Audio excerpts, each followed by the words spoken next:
Camera गोल होता है तो फिर फोटो चौड़ा क्यों होता है? हमारी हथेली पर ये लाइन क्यों होता है? अचार देख के मुंह में पानी क्यों आता है? फ्लाइट अटेंडेंट सिर्फ महिलाएं ही क्यों होती है? और क्या होगा अगर 5 सेकंड के लिए धरती से ऑक्सीजन गायब हो जाए? नंबर 10, एयरप्लेन जितना हल्का होगा उतना ही अच्छा होता है, इसलिए एयरलाइन कंपनियां महिलाओं को रखती है क्योंकि महिलाएं पुरुषों से हल्की होती है। ऊपर से पतली पतली लड़कियां तो यार और भी अंडरवेट होती है। बट अगर आपको लगता है कि पैसेंजर को अट्रैक्ट करने के लिए लड़कियां होती है तो ऐसा हो सकता है, बट यार जरूरी नहीं है कि सारे एयरलाइंस में एयर होस्टेस ही हो, कुछ एयरलाइंस में मेल फ्लाइट अटेंडेंट्स भी होते हैं। नंबर 9, दुबई में एक ऐसा रेस्टोरेंट है जो पूरी तरह से बर्फ का बना हुआ है। यहाँ की हर चीज, कुर्सी, टेबल, सजावट का सामान सब कुछ बर्फ का बना हुआ है। दुबई की गर्मी से परेशान होकर लोग अक्सर यहाँ पर आते हैं। यहाँ का टेम्परेचर हमेशा 0 डिग्री सेल्सियस से नीचे ही रहता है। यहाँ आने से पहले आपको एक जैकेट मिलेगा जो आपको रेस्टोरेंट की भयानक ठंडक से बचाएगा। और सबसे इम्पोर्टेंट बात, यहाँ आपको खाने के लिए भी बर्फ की बनी चीजें ही मिलेंगी। मतलब यहाँ जाने के बाद आप एकदम कूल हो जाओगे। नंबर 1, जो आदमी बहुत ज्यादा हंसता है या फिर फालतू जोक पे भी हंसता है वो अंदर से अकेला होता है। जो आदमी बहुत ज्यादा सोता है वो दुखी होता है। जो आदमी कम बोलता है और जब भी बोलता है बहुत फास्ट बोलता है, उसके पास बहुत सारे सीक्रेट होते हैं। जो आदमी नहीं रोता है वो कमजोर होता है और जो आदमी तुरंत रो देता है वो बहुत नाजुक दिल का होता है। अगर कोई आदमी छोटी छोटी बातों पर भी गुस्सा हो जाता है मतलब लोग उससे प्यार नहीं करते। Try to understand people bro.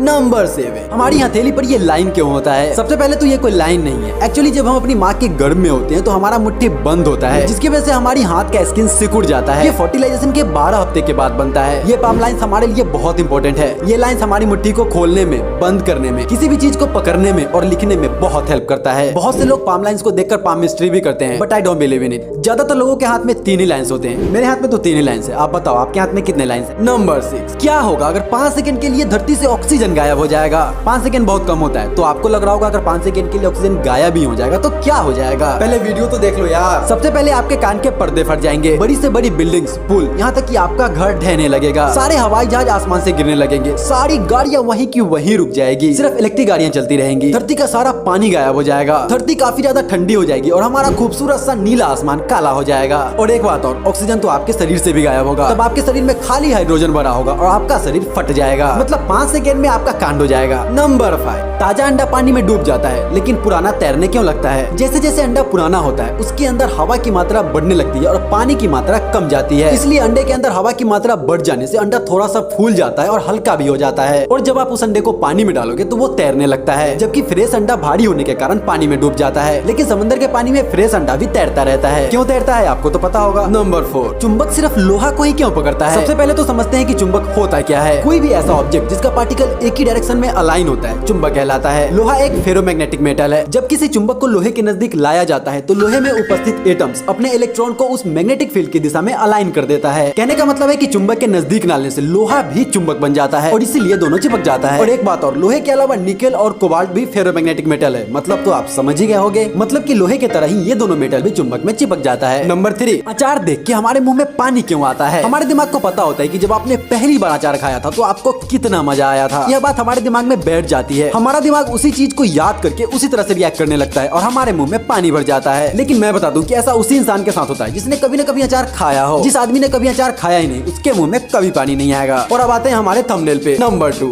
Camera गोल होता है तो फिर फोटो चौड़ा क्यों होता है? हमें जो बाहर से दिखता है वो कैमरे का लेंस होता है और कैमरे का लेंस गोल इसलिए होता है ताकि ऑब्जेक्ट से आने वाली लाइट की सारी किरण अच्छे से एब्जॉर्ब हो जाए। अगर कैमरे का लेंस चौड़ा होता तो हमें कॉर्नर पे फोटो काला काला दिखता। बट सवाल अभी भी खत्म नहीं हुआ है। तो मैं बता दूं कि कैमरे का लेंस तो गोल होता है बट उसका सेंसर चौड़ा होता है। इसे आप फोटोग्राफी कैमरे में अच्छे से देख सकते हो और इसीलिए फोटो चौड़ा हो जाता है। और नंबर 1, आपको पता है महात्मा गांधी राष्ट्रपिता नहीं है। 21 मई 2012 को एक आरटीआई के जवाब में गृह मंत्रालय ने बताया कि महात्मा गांधी को औपचारिक रूप से कभी भी राष्ट्रपिता की उपाधि नहीं दी गई। 6 जुलाई 1944 को सुभाष चंद्र बोस ने सिंगापुर से रेडियो पर बात करते समय महात्मा गांधी को राष्ट्रपिता कह दिया था और तभी से उन्हें राष्ट्रपिता कहा जाने लगा।